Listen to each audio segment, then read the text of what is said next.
I had packed my bags and said goodbye to my human and bear friends in China. Meanwhile, Joel was on the water, dealing with the joys of maintaining a new boat. Okay, well, I think I've fixed the leak. It took a little bit of ingenuity, but we got there. I just used some aluminium from the beer can, a bit of tape, and yeah, she's held up nicely. It's worked out well. No, I'm just kidding. That's not right. Ended up using this goop here, this epoxy putty, and I filled it with a plug, and then I just puttied on top of it, and it's gone off. It's nice and hard, and just a little bit of leftover water from that I didn't sponge out yet. So yeah, ready to go sailing. To fix the hull properly, Joel organised to have Chuffed hauled out at Balboa. She got a good clean, and the holes in the hull had new plates welded over them. She also got a nice new coat of anti-foul before returning to the water. Joel then flew out of Panama to meet me in Florida. Our road trip started with a visit to the Florida Panther Refuge, where we met up with Gina, one of the park rangers, to find out more about the panthers and the work the refuge does. Gina explained to us that the Florida Panther Refuge covers 26,000 acres and is located in the heart of the Big Cypress watershed. The Florida panther is one of the most endangered mammals in the United States, but numbers have increased from less than 50 in the early 90s to estimates between 120 to 230 individuals. And so what's being done at the refuge to help panther numbers, and what kind of monitoring is being done? So the refuge, when it was established for the purpose of protecting the Florida panthers. So even though we manage habitat for all the species, we do manage with panthers in mind. So a lot of what we do is improving the quality of the habitat for them in terms of quality sites where they can find shelter for the adults to just hang out during the day, where they can have kittens safely stowed away when the moms are out hunting, and then also creating better habitat for the deer, which is their number one source of prey. So some of the problems facing the refuge include the dense coverage of cabbage palm and the introduction of invasive species such as the fire ant. Gina also told us the most common cause of panther mortality is road deaths.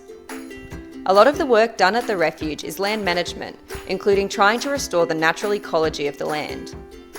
By improving habitat for the panthers, the refuge is also offering better habitat for other native species, such as the red cockaded woodpecker.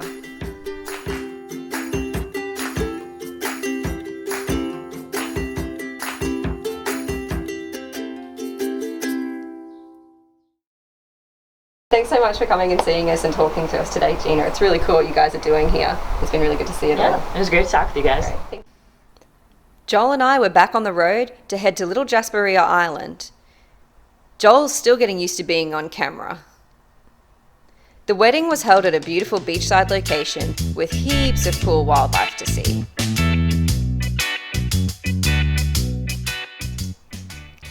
Then it was on to beautiful Panama City so that I could see the boat for the very first time.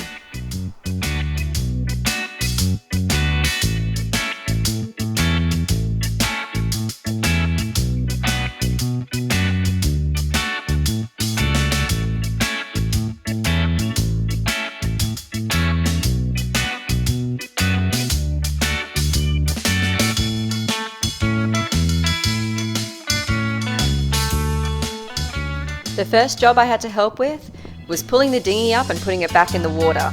Sounds easy, but I struggled a little bit.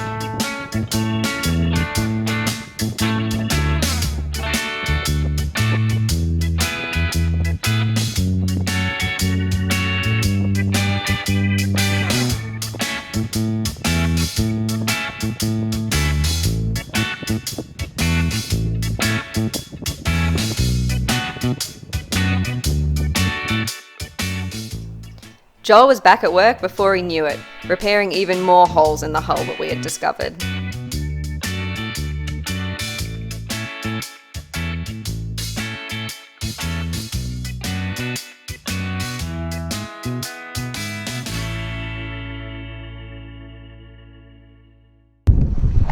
been 48 hours on the boat. So far we are still afloat, but there's been a few little things that have gone wrong, like our freshwater supply is coming out looking quite white, and our inverter isn't strong enough to power our vacuum cleaner, which means all the cleaning is being done by hand with a tiny little dustpan and brush. But otherwise everything's going really well. Going to tackle the job of showering today, since it has been 48 hours without a shower as well. Hoping we can kind of jump in the water and lather up and then freshwater rinse in our lovely milky water. But things are really, really good. We've got a beautiful view behind us of the Las Brisas anchorage and a really nice view in front of us of the Panama City skyline.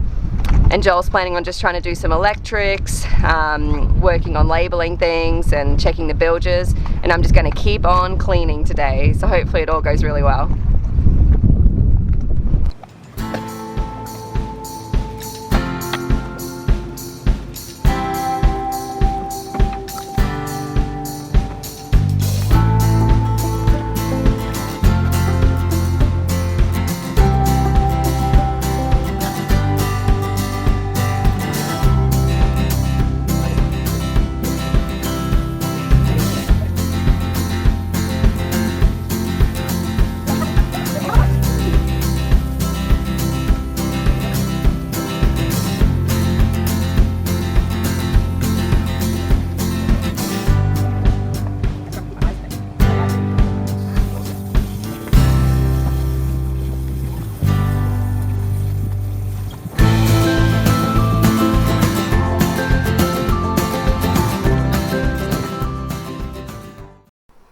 Joel continued sorting through everything while I just kept on cleaning. Hello.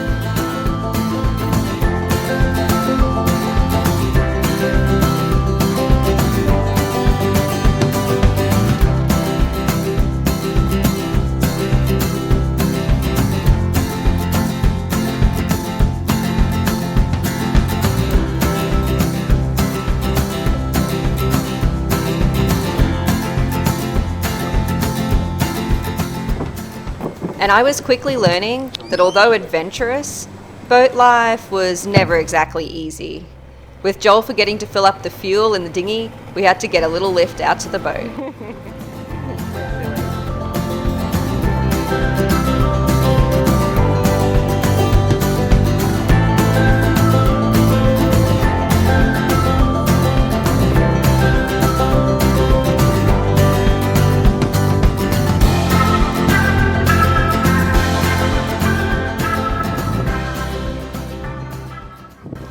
But for all the ups and downs on my first week on the boat, nothing beats watching the sunset on your own boat on the water. It really is a good life.